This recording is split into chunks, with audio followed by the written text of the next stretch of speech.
Greetings, I'm Mark Geary, your host and arbiter of all that is humorous, and you're listening to a podcast called You Think That's Funny. You may interpret that title as either a declarative, imperative, or accusatory statement, depending on your own inclination. If you'd like to follow along with this episode at a fanboy type level, you can also check out some of the funny things we'll be talking about. Links to everything are available at youthinkthat'sfunnypodcast.com. Or, if you're not familiar with the oeuvre of the actor Daffy Duck, please go to YouTube and search Daffy Duck No Pain No Gain. And if you didn't see the seminal original British version of The Office, search that same website for David Brent Dance.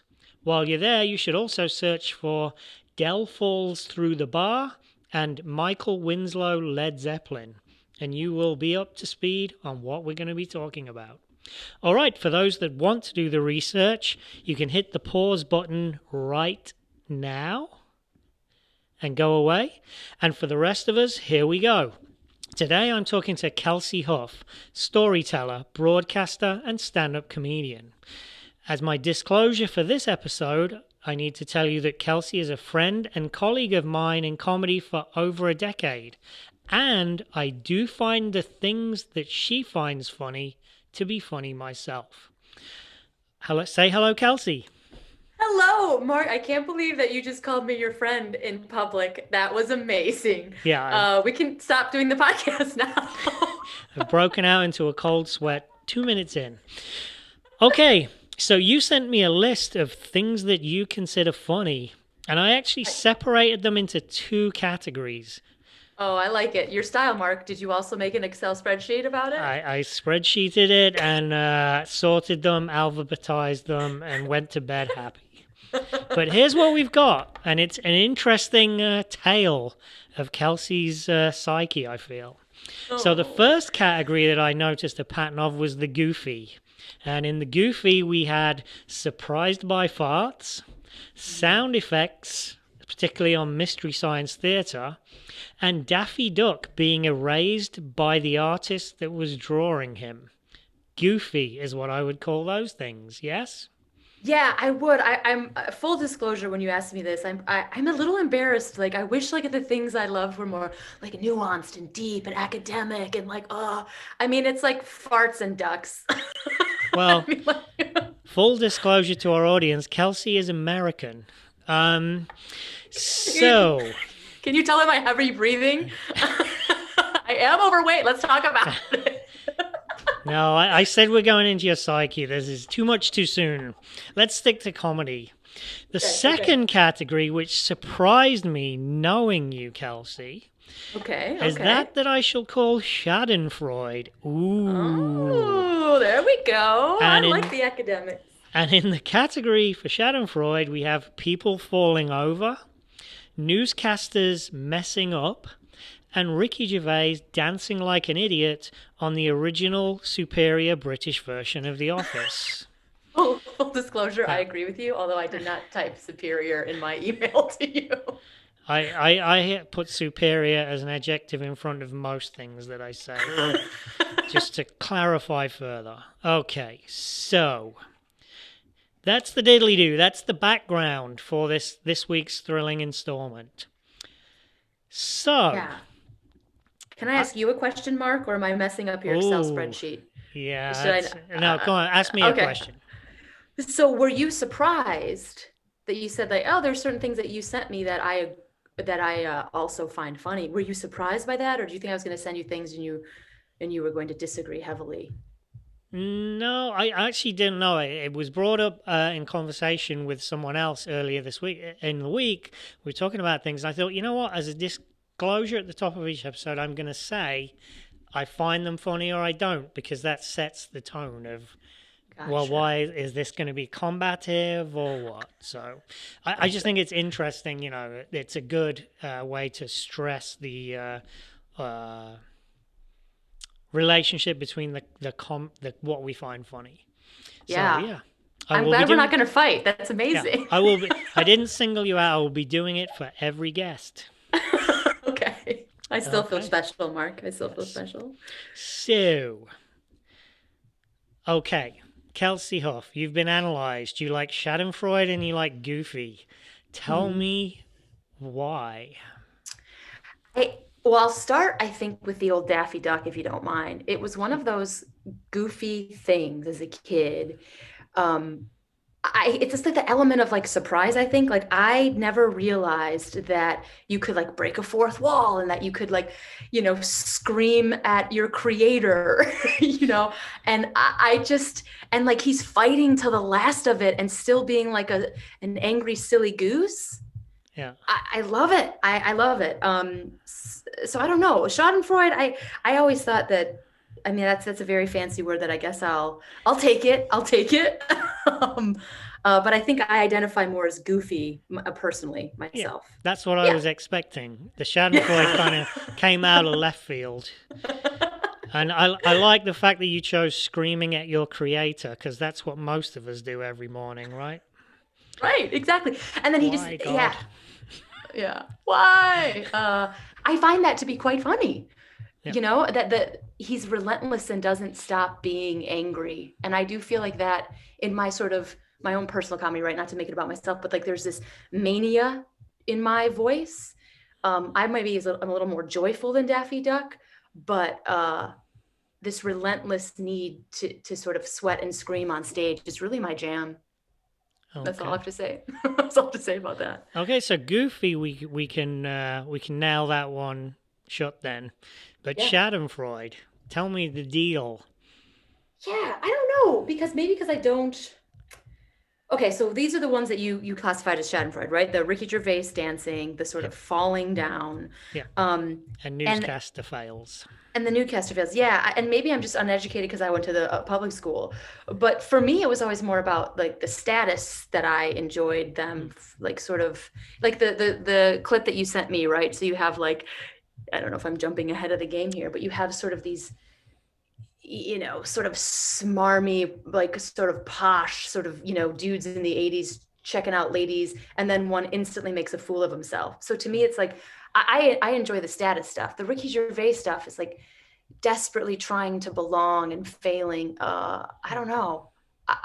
It's a very tense humiliation that I love. So it's a status drop. Yeah, Interesting. I'm into that for sure. I think that's what the newscaster thing. Yeah. Everybody is so like chiseled and makeup and the lighting is right and Yeah. so much has been put into the production and they just F it up Yeah. so beautifully. I love it. I love it so much. Yeah, Yeah. I say in comedy, we carried the ball 99 yards and gave it to you, and you couldn't even flop over the touchdown line, right?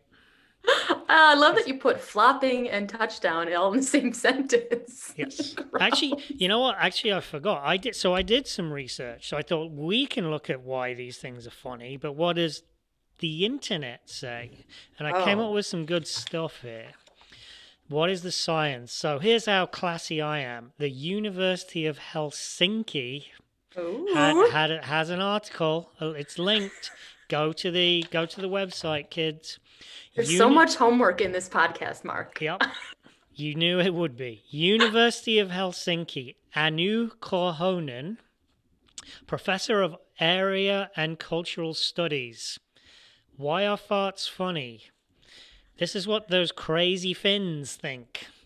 The funniness of farts is associated with uncontrollable physicality. They are part of a concealed physicality that pushes through to the surface. To paraphrase Mikhail Bakhtin, it's part of the grotesque body. Never thought it'd be that posh, eh? How long? And it continues because this was an eye opener. How long have people been laughing at toots, as the Finns call it? Toots humour of some kind can be associated with any period from which there are sources. Attitudes towards the male fart have been more permissive compared to the female fart. Kelsie the feminist. Don't even open the door, Yep. Mark. What have you done? I opened the door for Kelsie, and here she comes with Emmeline Pankhurst at her heels, pushing her. Oh So, man, we're gonna start talking about class and capitalism. It's going right off the rails, Mark. yep, yep. It's not going to be one of those two dudes talking about basketball for 3 hours oracons, Oh, right? we'll loop it basketball in. Okay, Don't you yeah. worry. The former, and Anu, who is female, continues, the former has also been perceived as a criticism of rationality, revealing the madness of refinement. It has served as suitable interjection in masculine conversation. This is farts, by the way, we're still talking Still about. talking about fire. And I sorry to labour the point, but this one just blew my mind earlier.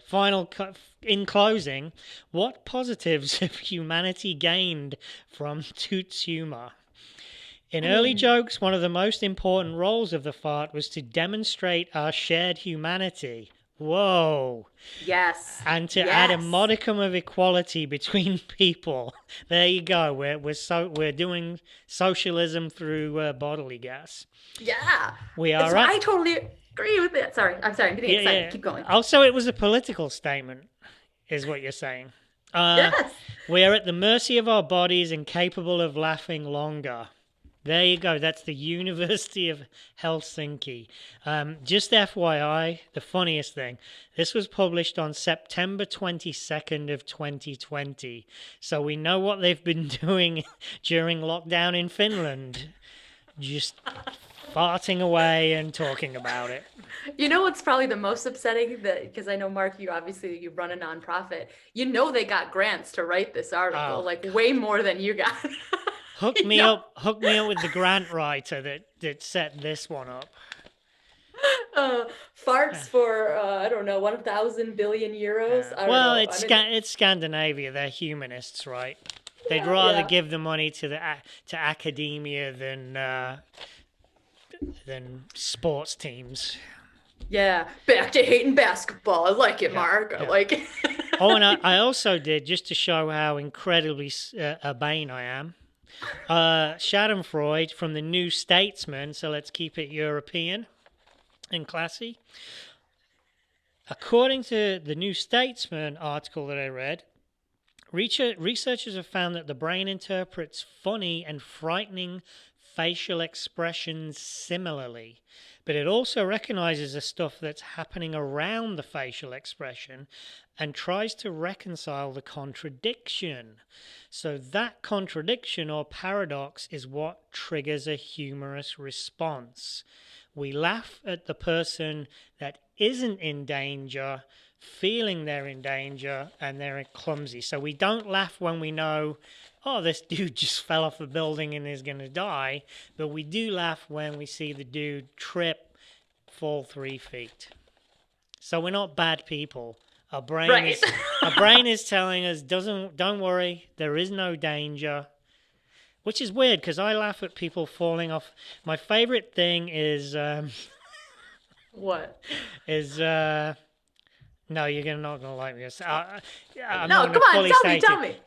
I have a whole thing of like a certain socioeconomic class of American people falling off the back of ATVs. You know, when they just pop the clutch and you can see the people telling them like, you know, don't pop the clutch, and then they do, and way they're off the back. It's absolute diamond. Anyway. A diamond. So Mark, you have lots of you find yourself to be sort of in this category of humor, you would say? Yes, you're a Schadenfreudist or Freudenheimer. I don't know what's the term. I don't know. What I like is, and this shouldn't be about me, but what I like is satire that absolutely. If I'm going to go after someone and say, let's have a status change, I just like satire that rips them to pieces and dances on their effing grave. I'm sorry, but I'm a vicious bastard, right? So you're in it for the bloodshed. Yeah, and British satire does not hold back. So, anywho, I'm not so Schadenfreudy just because I like the satire that goes for the neck. Gotcha. So less falling, more like guillotine is what you're looking for. Okay. I don't need you to trip yourself up. I'm standing here with my leg out, waiting to do it to you. So violent. Yes. So Kelsie, Yes, Mark. we've talked about what you find funny. Is there, Hmm. in light of these startling new statesman facts, is there anything in your past that you think, you know what, this is the root cause of why I find funny, what I find funny? Yeah, I think it's, and I know this is like such a basic answer, and I know this is not what you want this podcast to be, Mark, because you're like stick to the facts, not to the feelings. Oh, But I feel it's the tension popping. So like I grew up in a house that was pretty tense, some like, alcoholism and abuse and stuff like that, and mm, I was able to alleviate that kind of tension by mm, making jokes, stupid ones, stupid, mm, whatever. So that's where I like popping that tension and like doing something goofy and sort of constantly be in motion, that mania. That's just a survival tactic that that I tried to make into a career. huh, Yeah. So that's sort of where I am, and I think that's where like the goofiness and the pop, that popping that tension, or to like mess with that status. I think that's where it comes from. That's what I'm drawn to.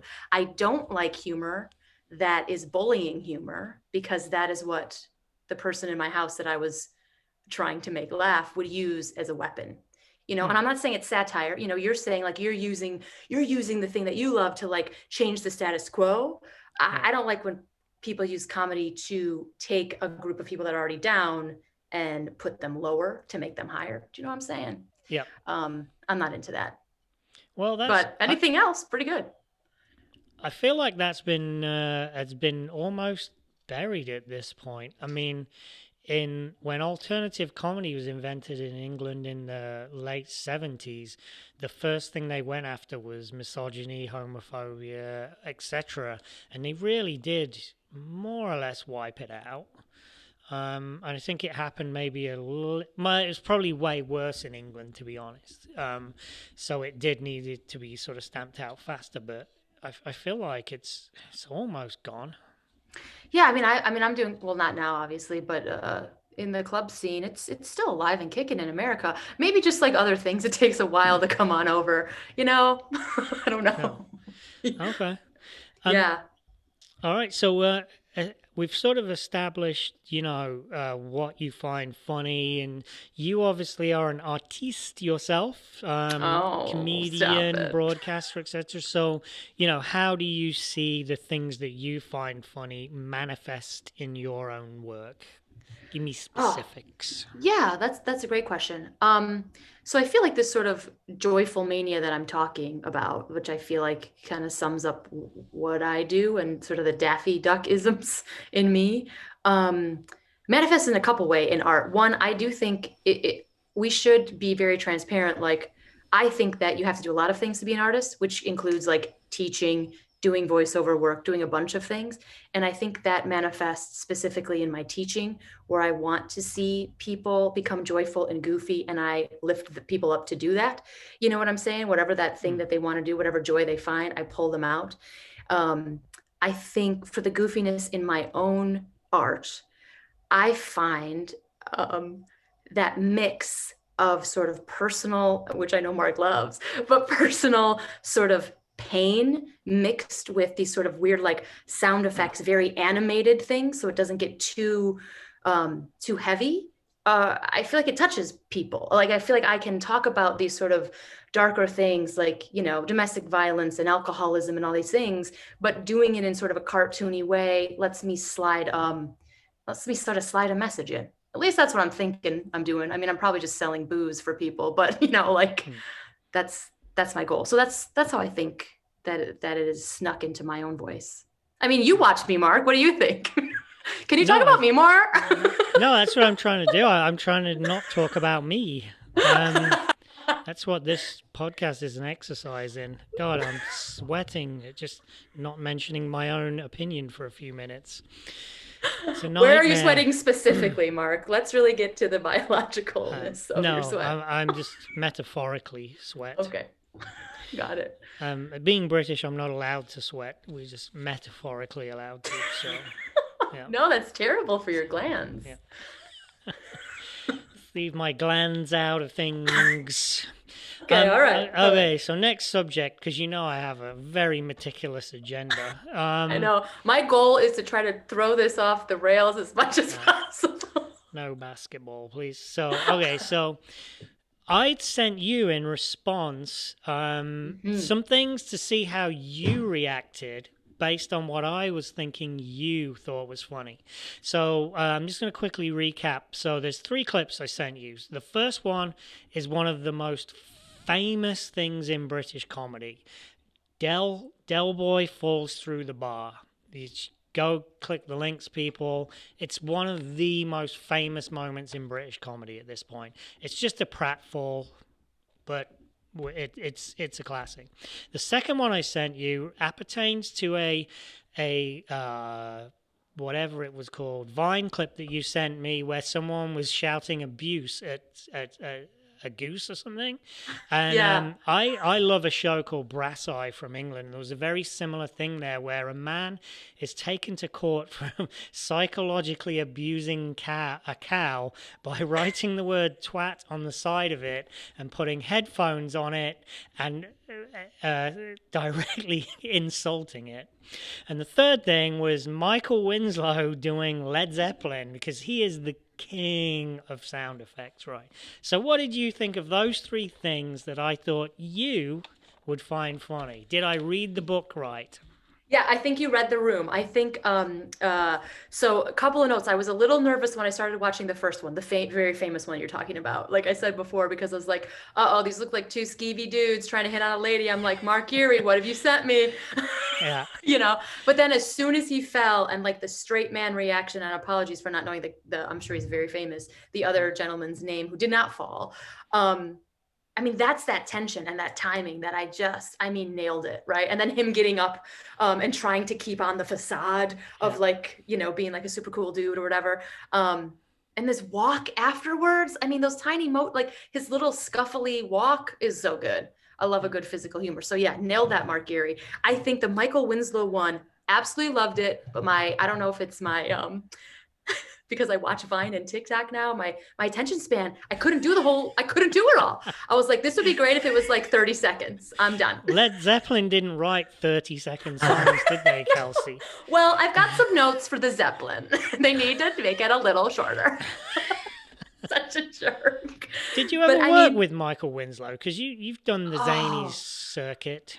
it would have been, I did it, and it would have been amazing because I am terrible at sound effects. I love to put them everywhere just because I just love it. But he is like, you know, I mean, he's geniusly skilled with mouth acting. What do we Yeah. call that? I don't know. I don't know. Yeah. Beatboxing. I don't know. He's so good. So I really enjoyed that. Very skilled. My notice could have been shorter. And then your other one, how British is that? Is all I have to say. Like, it was so British. And Mark, I got so excited because the guy in that, I don't know his name because I'm Chris terrible, but I was Morris. like, yes, but I'm like, this Brian from Spaced. Ah! And I like lost it. I was like, hello, Brian. I was like, oh my God, amazing. And I know he's in a lot of other things. So if that's very Oh offensive no, to that's you, not that Chris that's how Morris. That's Mark the, Heap, is it?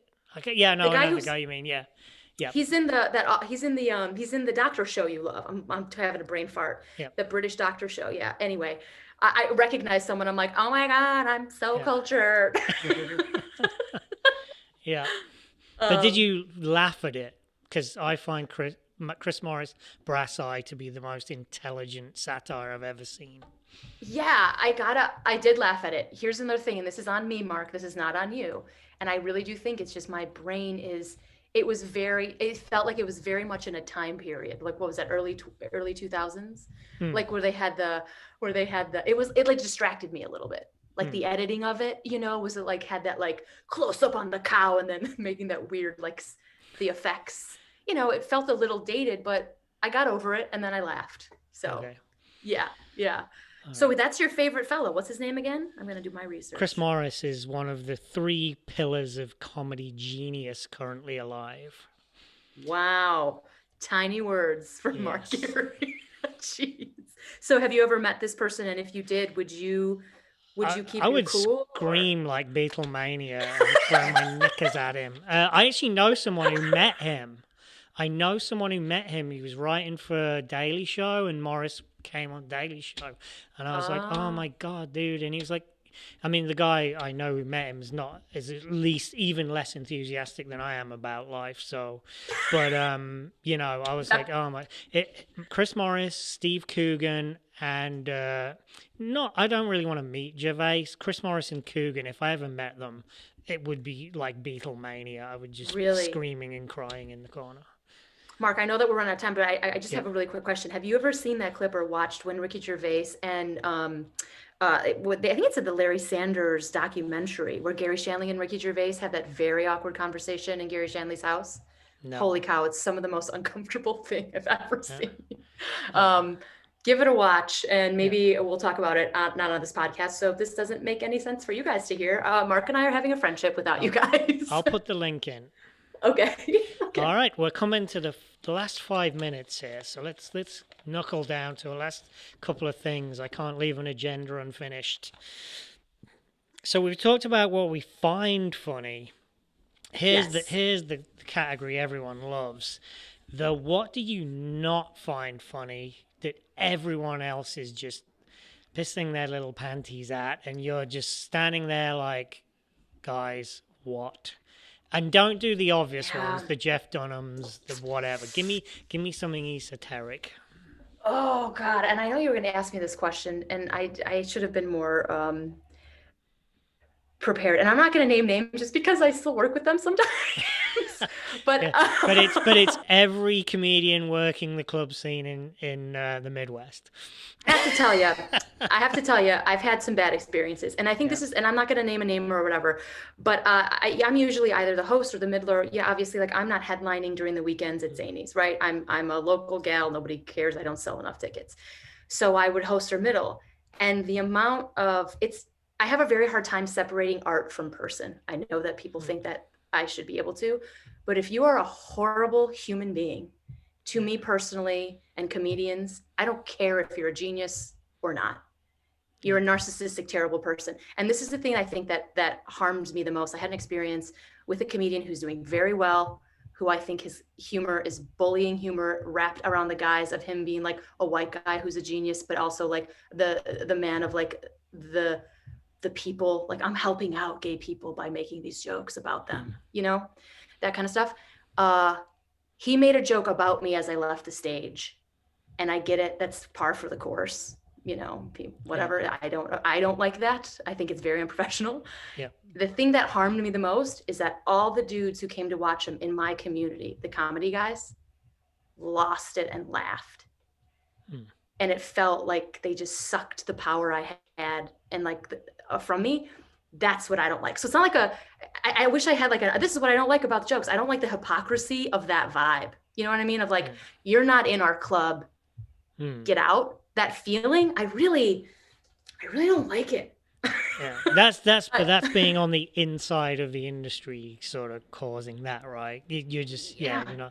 you're just looking at because I've met, there's notorious people in the scene that everyone's like, oh my god, this nightmare, but as a booker, you have to book them. You know what I mean? And so I totally understand that piece of Yeah. it. But is there anything you can think of where you're just like, man, I just do not see See, this thing that everyone else is amused about. I guess what what can I say? I used to think this way about TikTok, but now I'm on board, so I've been changed. Oh, right. Like, Okay. there's a couple of people like, you got to watch this video of this guy making a song about comments on people's, like on people's Facebook. I'm like, I don't got time. Like, I don't got time for that. Like, I feel like I'm too old. Don't send me, freaking links of dudes singing stupid songs. Yeah. And then I open them and I'm like, all right, that's pretty funny. So I think really all it is, the things I don't find funny are when people are dicks. I really don't like it. Huh. I wish I had more specifics, but like when people use humor as a weapon, I just don't like it. I don't like it. I hate it. Right. I think that you should stop it. The Okay. end. The end. All right. Well, it's not quite the end because we have to do our little Sorry.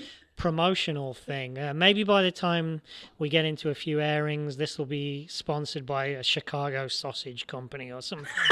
Be able to We can promote it. That's the dream, obviously, but so let's talk upcoming projects. What have you got going on? More sitting at home waiting for the plague to disappear, no doubt. Yeah, yeah. I mean, I got a couple podcasts coming up.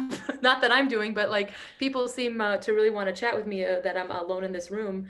So I'm doing that, and that's kind of it. So the Kates is the show that I produce that we're on hold because obviously we do it in a small bookstore, so that everybody's kind of having a rough go of it. But hoping, fingers crossed, by fall and winter that will be up there, and any updates will be on my website. So it's just Kelsie Huff, KelsieHuff.com. That's KelsieHuff.com. So that's where it'll all be. How do you like that promo, Mark? I freaking nailed it. I don't want to update you about your own project, but I saw the Kates is at a festival, like a fillet of solo or something, isn't it? Oh, that was in January, but Oh, yeah, it's a goner. alrighty. Okay, that's how. Yeah, but thank you Yeah, for yeah. See, researching. that's how good my research is. Alrighty, well, this was You Think That's Funny, and you can see a little more. We'll bung some links up at youthinkthat'sfunnypodcast.com, and you can see all the stuff we were talking about if you're still none the wiser. And I'll probably do another one of these again at some point. That's all. That's what I've got to say to prime the pump for the next one. And this was me, and say goodbye, Kelsie. Bye, friend Mark. Thank you very much. Cue jangly outro music.